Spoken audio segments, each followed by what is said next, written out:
dadkan caadiga aan u muuqanin haddayna adiga kuu muuqan ummadda ma hogaamin karto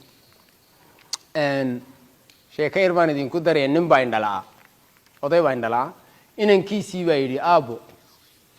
inan buu yidhi aan ku guursado markaa buu yidhi waxay ku tidhi faraska hebel hebel ee ninka boqorkaa ee sidaas leeyahay adoo keena mooyaane ima guursanaysa inanka aabihii waa indhalaaya wuu tago wuxuu yidhi aabbo gabadh baan ku yidhi saan ku guursado waxay tidhi faraska boqorka ninka hebel la yidhaa leeyahay adoo keena mooye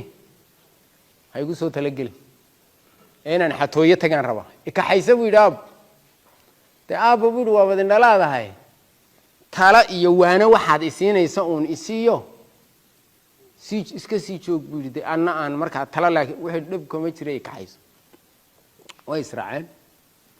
reerkii baa la tegey farduhu ku jiray faraska reerkii baa la martiyey habeenkii bay markay seexdeen reerkiina seexdeen fardii la soo xareeyay ayuu odaygii inankii baa kacay fardii bay dhex galeen wuxuu yidhi aabbo kaan taabtaba midabkiisa ii sheeg waa ku casoo luga cadcad waa ku cadoo luga madow waa ku madowoo sidana waa ku midabkuu rabay odaygu markuu helay ayuu yidhi aabbo kan soo saar waa la soo saaray kii yaraa baa fuulay waa isla habeennimadii wuxuu yidhi aabbo maad fuushaa ka deg winaa yaro seexana faraskii xerada waa laga soo saaray kuwii kalena oodaa la saaray way seexdeen hurdadii baa la tagtay subaxdii un baa la yidhi oodo nimanka martidii maxay fardaa ka dooneen oo maxay inankii calaacal aabbo xalay haddaan gudi lahayn ma cid bayna arki lahayd xilkaama saaray faraska inoo giiji buu yidhi faraskii baa koorihii waxii la adkeeyey way fuuleen labadoodiiba fardaa laga soo daba qaatay marka wuxuu yidhi aabbo jeedso oo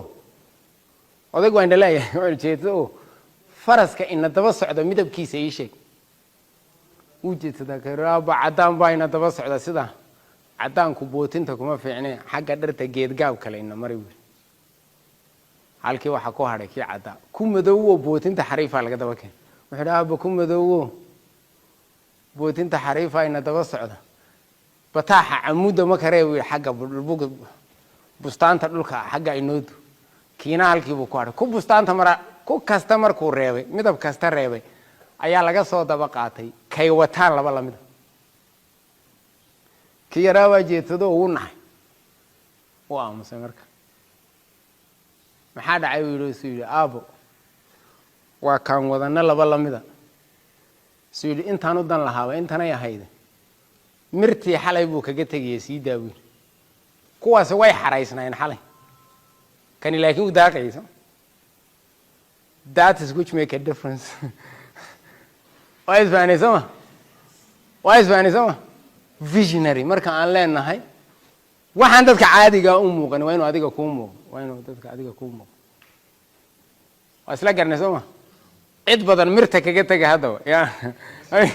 habeenkii mirta visionary